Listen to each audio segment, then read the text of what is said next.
Salut à tous, c'est Isabelle Joliquin et je suis ravie aujourd'hui de vous retrouver pour vous parler d'un sujet qui me tient particulièrement à cœur. C'est comment devenir confortable dans cette zone d'inconfort.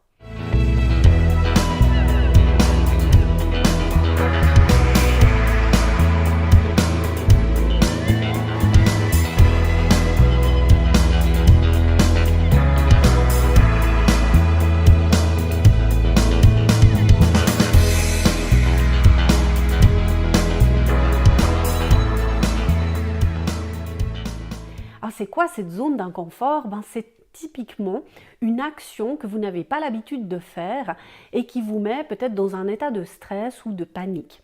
Je vous donne un exemple. Moi, à l'école, j'étais hyper timide, mais timide au point que lorsque je devais faire un exposé devant mes camarades de classe, j'avais des plaques rouges partout sur le corps et parfois même j'en arrivais à vomir carrément devant mes copains de classe. Et oui, c'est complètement aberrant, mais ça m'est arrivé plusieurs fois tellement la panique de cette zone d'inconfort était intense.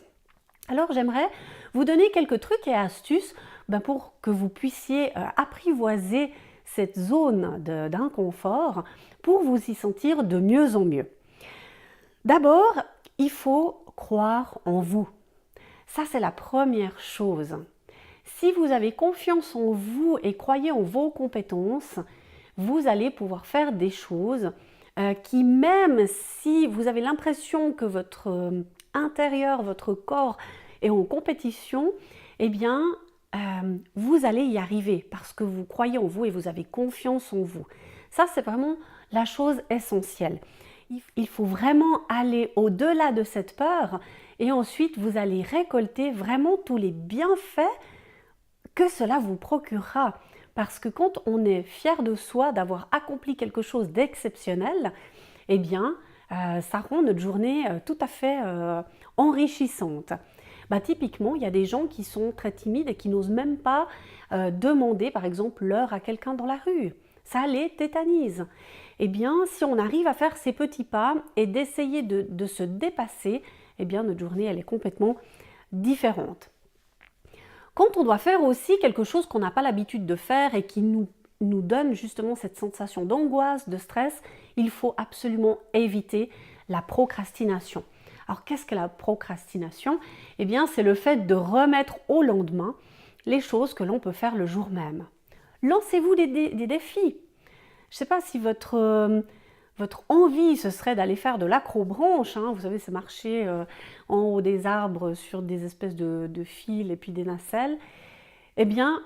Fixez-vous une date et tenez-vous-y, malgré le temps, la météo, peu importe toutes les excuses que vous allez trouver, évitez la procrastination et puis allez-y, atteignez votre but et comme ça, vous allez pouvoir sortir de cette zone d'inconfort.